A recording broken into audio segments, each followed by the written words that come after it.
2019ல Lucifer release ஆகும்போது இப்போ பாலா சொன்ன மாதிரி அந்த டைமில் ஒரு இந்தியா ஒட்டாக வந்து எல்லா லாங்குவேஜஸ்லையும் கரெக்டாக ரிலீஸ் பண்ணுறதுக்கான ஒரு நெட்வொர்க் சிஸ்டம் எதுவுமே அன்னைக்கு மலையாள சினிமா பொறுத்த வரைக்கும் கரெக்டாக இல்லை. We were still just discovering how to release of films all across the country in the world. இப்போ இந்த 6 இயர்ஸில் வந்து நிறைய விஷயங்கள் மாறிடுச்சு. மலையாள சினிமாவுக்கு வந்து ஒரு விசிபிலிட்டி, அதை பற்றி நிறைய ஆளுங்க பேசுகிறதுக்கு வந்து ஒரு பிளாட்ஃபார்ம் வந்துடுச்சு.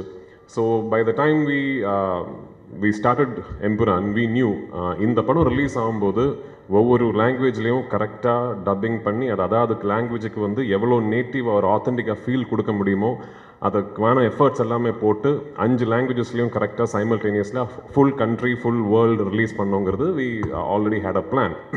ஸோ நான் படம் ஆரம்பிக்கிறதுக்கு முன்னாடியே my dubbing director Bala was part of the process. Scripting முடிஞ்ச உடனே I had called Bala and told him, இந்த வாட்டி I am going to be very very particular about my dubbed versions. அவ்வளோ எஃபர்ட் போட்டிருக்காரு பாலா, அவ்வளோ எஃபர்ட் போட்டிருக்காரு the whole team. ஸோ நான் வந்து கான்ஃபிடென்ட் உங்ககிட்ட சொல்கிறேன், நீங்கள் தமிழ் பேசுகிற ஒரு சினிமா ரசிகனாக இருந்தால் எம்புரான் வந்து தமிழ்லேயே பாருங்கள். Please watch the Tamil version.